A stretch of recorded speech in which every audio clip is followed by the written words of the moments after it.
ماکلہ حرام مشربہ حرام ملبسہ حرام، کھانا بھی حرام کا، پینا بھی حرام کا، پہننا بھی حرام کا، اور پھر اللہ کے سامنے ہاتھ بھی پھیرائے، دعائیں بھی کرتا رہے، انا یستجاب لہ، ایسے دعائیں کدھر قبول ہوتی ہے؟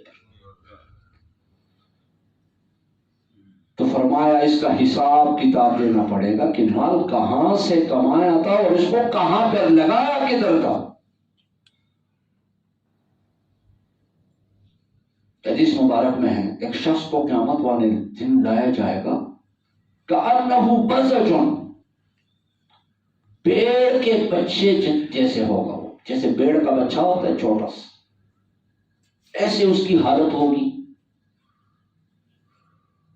اس سے اللہ پوچھیں گے یا ابن آدم اعطیتک خولتک فماذا صنعت فیہ، میرے بندے آپ کو میں نے بڑا مال و دولت دیا ہوا، اس کے ساتھ تم کیا کرتے رہے، تم نے کیا کیا؟ واقعی سے کیا کہے گا، رب جمعتہ وسمرتہ اکثر ما کان فرجعنی آتک بہ کلہ، پروردگار بڑا میں نے مال اکٹھا کیا، خوب اس کو بڑھایا چھڑایا، مجھے دنیا میں ایک دفعہ بیچو، سارا مال اٹھا کے لاؤں گا آپ کو دیتا۔ اللہ فرمائیں گے ماذا صنعت فیہ، دنیا میں کیا کرتے رہے ہو اس مال کے ساتھ، اور پھر دوبارہ وہی بات کرے گا۔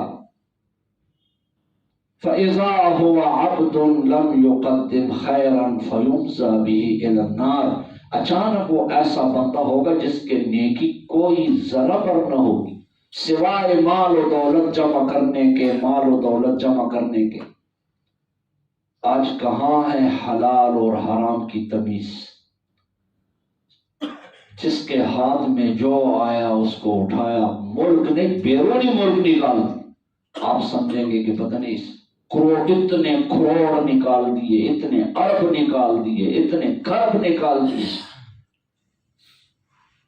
اس طرف کوئی سوچ ہی نہیں ہے، کوئی فکر ہی نہیں ہے کہ کل میں نے اللہ جل جلالہ کے سامنے اس کا حساب بھی دینا۔ جب اس بندے کا کوئی خیر، کوئی کام نیکی کا نظر نہیں آئے گا، فَيُمْزَى بِهِ إِلَى النَّارِ، حکم ہوگا اس کو جہنم میں جا کے پھینک دو۔ اس کا کوئی نیک عمل تو ہے ہی نہیں، کوئی کام کیا ہی نہیں ہے سوا مال جمع کرنے کا، اور اس کا کوئی مشن، کوئی کام تھا ہی نہیں۔ اور آخری سوال، ماذا عمل بما علم، یہ بڑا مشکل سوال ہے۔ ماذا عمل بما علم، ارے میں نے تمہیں جو علم دیا تھا اس پر عمل کتنا کیا تھا؟ لن يزال قدم ابن آدم حتى يسأل عن خمس، عن عمره فيما أفناه، وعن شبابه فيما أبلاه، وعن ماله من أين اكتسبه وفيما أنفقه، وماذا عمل بما علم۔ عمر کے بارے میں پوچھا جائے گا، جوانی کے بارے میں پوچھا جائے گا، مال کے بارے میں پوچھا جائے گا، کمایا کہاں سے تھا، لگایا کہاں، اور آخری سوال ماذا عمل بما علم، جو علم میں نے دیا تھا اس پر عمل کتنا کیا تھا۔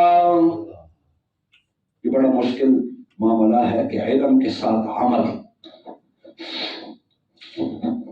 اب جس سے بھی بات کرو کہتے ہیں مولوی صاحب مجھے پتہ ہے، ہر بندہ کہتا ہے مجھے پتہ ہے، میں عالم ہوں، مجھے سب کچھ کا علم۔ صرف علم کافی نہیں ہے کہ ہمیں سب کچھ کا پتہ، علم کے اوپر عمل ضروری ہے۔ جتنی باتیں آپ کو پتہ چل جائے دین کا، اسلام کا، شریعت کا، اس پر عمل۔ ہمیں پتہ ہے کہ نہیں کہ نماز فرض ہے، 5 وقت کا نماز فرض ہے، سب کو علم ہے اس بات کا کہ نہیں ہے؟ کوئی ایسا شخص ہے جو کہہ دے کہ مجھے پتہ نہیں ہے کہ نماز فرض ہے یا نہیں ہے، اور باوجود اس کے نماز نہیں پڑھتے، تو فائدہ کیا ہوا اس علم کا؟ 5 وقت کا نماز فرض ہے، 1 کا نہیں، 2 کا نہیں، 3 کا نہیں، 4، 5 وقت کا نماز فرض ہے، جمعے کا نماز فرض ہے، اور ہر مسلمان کو اس کا پتہ ہے کہ قرآن میں اللہ نے جتنے سب سے زیادہ فرمایا ہے اقیموا الصلاۃ وآتوا الزکاۃ، یہ حکم بہت زیادہ ہے قرآن میں، سب سے زیادہ حکم یہی ہے۔ سب کو پتہ بھی ہے کہ بھئی 5 وقت کا نماز فرض ہے، اور سب کو پتہ ہے کہ محمد رسول اللہ نے فرمایا ہے کہ الصلاۃ عماد الدین، بھائی نماز دین کا ستون ہے۔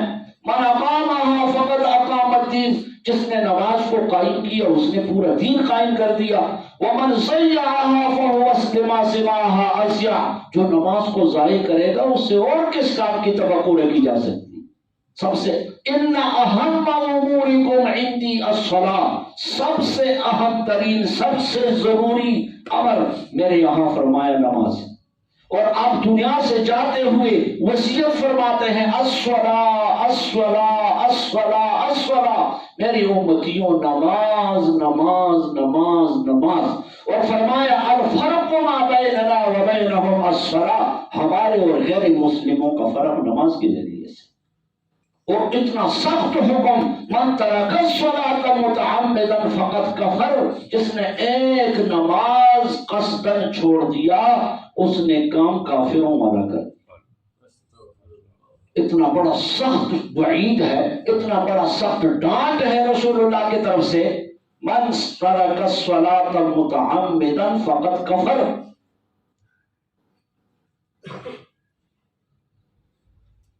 اور 4 امام جو ہم کہتے ہیں کہ 4 امام حق ہیں، امام ابو حنیفہ، امام شافعی، امام مالک، امام احمد بن حنبل، ان کے فتویٰ اگر آپ سنیں تو خون سوکھ جائے، انسان کے بدن میں خون سوکھ جائے اگر ان کا فتویٰ سن لیں تو۔ کہتے ایک نماز جو شخص قصدن چھوڑ دے، 3 امام کہتے ہیں کہ اس کی سزا قتل ہے، اس کو قتل کر دیا جائے، اسلامی حکومت اس کو پکڑ کر کے اس کو سزائے موت دے دے جو ایک نماز قصدن چھوڑ دے۔ البتہ امام ابو حنیفہ رحمہ اللہ نے تھوڑی سی رعایت کی ہے کہ اس کو جیل میں بند کر دو یہاں تک یا اسی جیل میں مر جائے اور یا پھر وہاں سے توبہ تائب ہو کے باہر نکل۔ آج ہمیں پرواہ نہیں ہے اس چیز کی۔